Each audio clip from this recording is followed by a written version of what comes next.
this hire fast, fire fast thing that was popular a few years ago, literally the dumbest thing I've heard in a very long time. Hold on to the people, appreciate them, retain them, because without them, you are nothing. Hey, you are listening to Dream 100 Business Show podcast with Savita Hosamani. We at Dream 100 Business Show are on a mission to help business owners to move to the next level in their personal and business journey by helping them to make smarter decisions. In this show, we decode what goes on in the minds of successful business owners during challenging times and how they converted their dreams into profitable products or services.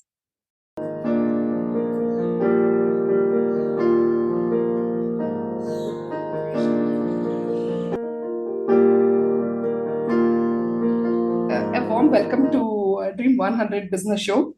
This is the show wherein we help business owners to understand and gain insights. Since you are a leadership coach, I would like to ask you a few questions. Can you tell us a case study of how you helped a business owner start from something like zero and hit some real good numbers? All right. Yeah, it wasn't too long ago. I was working with a US-based client. She was in a startup. She was not the senior leadership, but the leadership, so director / VP, I believe, in marketing, which is something that I'm familiar with. And she was, I'll be honest, she was pissed off about everything, because none of it was her fault. It was always her boss. It was always the people in her team, etc., etc., etc. And what happened is that she became almost reluctant to generate results because she was just disgruntled with her supervisor, or I think it was the CEO, and obviously her team was disgruntled with her. And by speaking with her extensively, we were able to move her from a position of blame and being the victim into a position of, hey, I actually have some ownership over the results. I now see what I do to hurt the results. I now see that I have an agency that I can actually, I see that I can change stuff. And I think by switching her from one mindset to the other one, she was able to get her team to come back on board with her as a person, to become more trustful of her intentions. And that then generated results, and those results then got her back the trust of the senior leadership. So yeah, those kind of stuff. Awesome. So here, one thing is a leader is accountable for the growth and success of the company. So how do you bring in that kind of accountability in leaders so that they can transfer it to their team as well? How to bring accountability to themselves. Honestly, if a leader doesn't feel accountability from a natural standpoint, then there is a much bigger problem. Then the leader probably doesn't care about the vision of the company, or is already in such a state of unhappiness that it doesn't matter anymore. But generally what helps for these leaders is to align the company goals with what they actually want to achieve. Now, if you are extremely unhappy with your position in a company, then you can either keep on telling yourself, I'm extremely unhappy with my position in my company, or you can say, hey, if I would do slightly better, then I can unlock this opportunity. Or then I think I make a stand a chance to move to this company, or then I can get a new position within my current company. So instead of putting the accountability and making it a company goal, we try and shift it to a personal goal, because people generally care more about themselves than about anything else. So that kind of helps. I think for the team accountability, it's slightly different. Individuals are all unique. So each individual will have a different way of showing accountability. And that also means that the leader has a different way of viewing accountability. What we try and help people with is to set very clear goals for the team, and make sure that each and every one is working on the same path towards that goal. Now, what does that mean? Let's say there's a following hypothetical scenario. We want to have $2 million of revenue next year. All right, let's do it. Right, an exciting goal. we all want to get that. If we do that, then we unlock this trip to any nice destination as a company sponsored retreat. And then without getting the team all the ducks in a row, or as we say in the Netherlands, all the frogs in the wheel carriage. Yeah, we say weird stuff in the Netherlands. Mm-hmm. Without that, we can't make them accountable to each other. So that's the point, right? We want them to walk on the same path towards the same objective. And by creating a level of trust and dependency from within the different team members, we actually make them accountable to each other, as opposed to just accountable to the result. And I think that really worked for me very well, is to get them to bond, to get them to trust, and to need each other. Because generally speaking, I feel like team members like each other more than they like their leader. So I try and use that to my advantage. Mm-hmm. Awesome. That's a great insight which you just shared. Have you worked with cross cultures? Now, in case, let's say, somebody in India wants to take your service, have you worked with Indians earlier? Have I worked with Indians? I have not worked with Indians specifically. I've worked with Thai, Malaysians, Singaporeans, US, Dutch, and Australians, not with Indians. But yeah, I mean, there's this quote from Pippi Longbottom, a Longstocking. It's a cartoon that I watched when I was very young, and she said, "Well, I've never done it, so I might be very good at it." So from that perspective, I'd love to try. Awesome. So, since you have worked with this people around the globe, what is that one thing, common factor among all the leaders that you have found? What is the common trait they have? That's a really, really good question. I think what every individual wants is a sense of appreciation.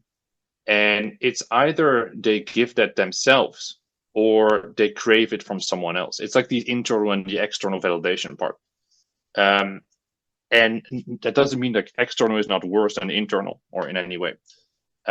But as a leader, you don't necessarily get that appreciation very often unless you do something really, really amazing. And I think that is something that these leaders usually have. They have this inner drive to hold on to the fort when the storms are heavy. And they have the ability to praise themselves when they know they've done something well. And I think that's also very necessary, because I mainly work with people in startups. And in startups, we don't go around and tell people, "Hey, you've done a great job. Wow, this is awesome." We just expect people to work themselves to the bones in a way, and to keep on trying. And that can be very, very tough.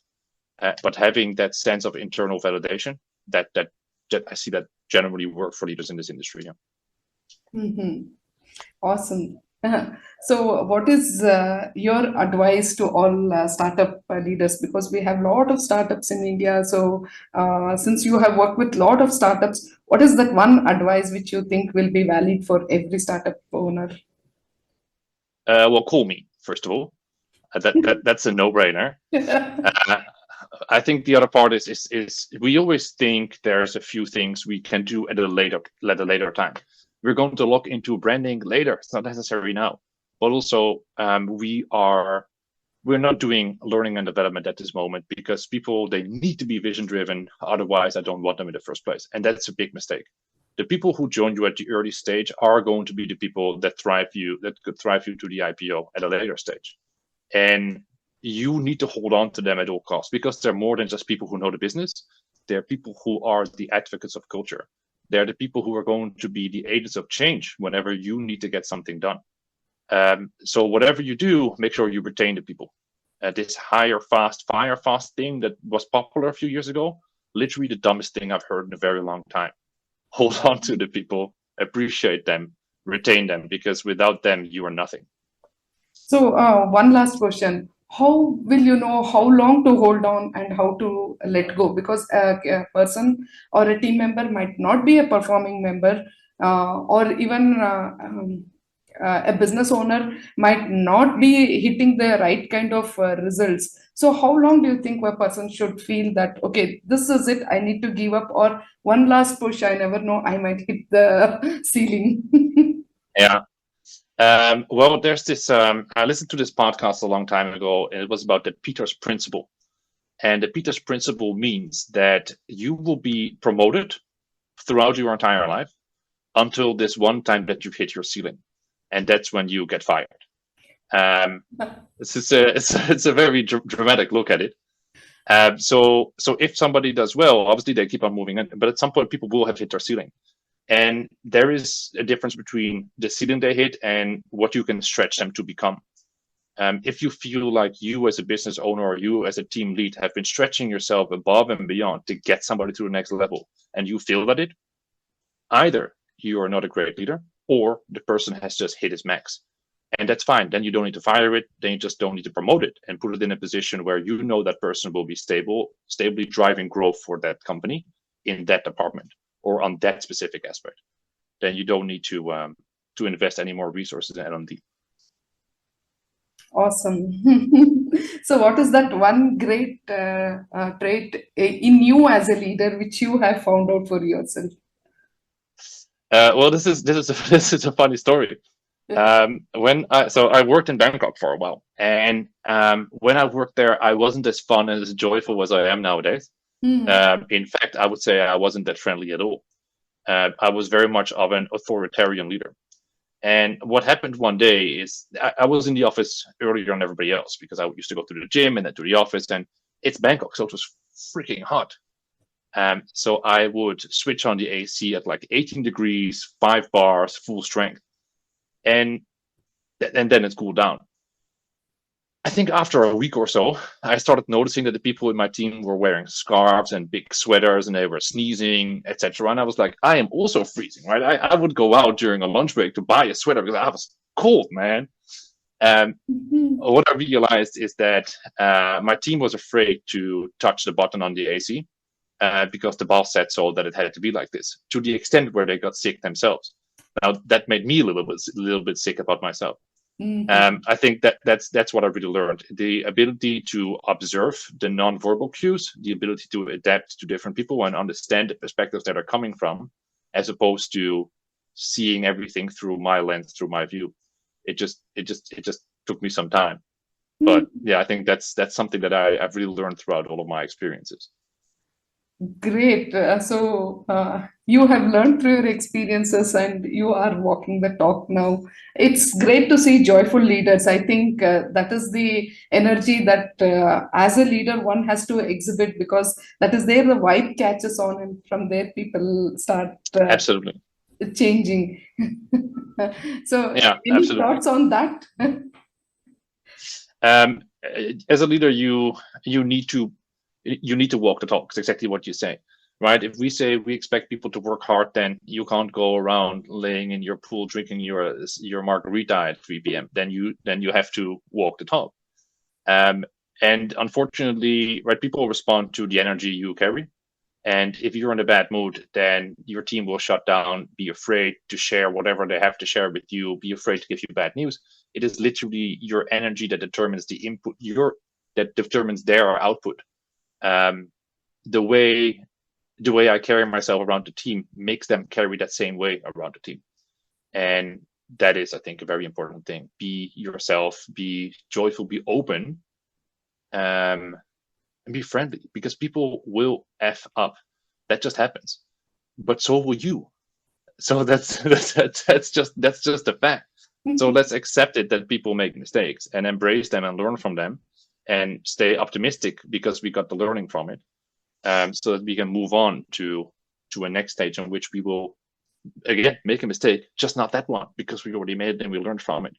And with that optimistic mindset, I think you'll get a lot further than punishing your team for the mistakes that they will inevitably make.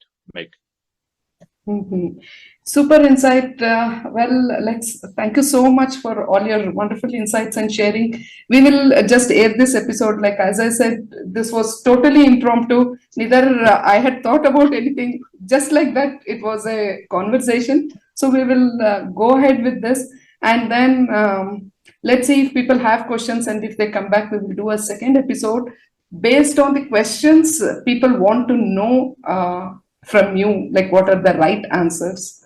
So this is an open thing for whoever is listening. If you have any questions, just go right ahead and share it with us. We will have one more episode with Lex. Thank you so much, Lex, for your time.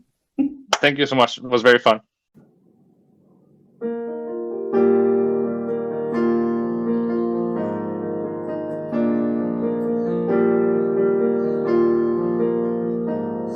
So thank you so much for tuning into this episode of Dream 100 Business Show. And if you found this episode helpful and insightful, make sure to subscribe for more insights to help you grow your business. And as usual, we are always waiting to hear from you.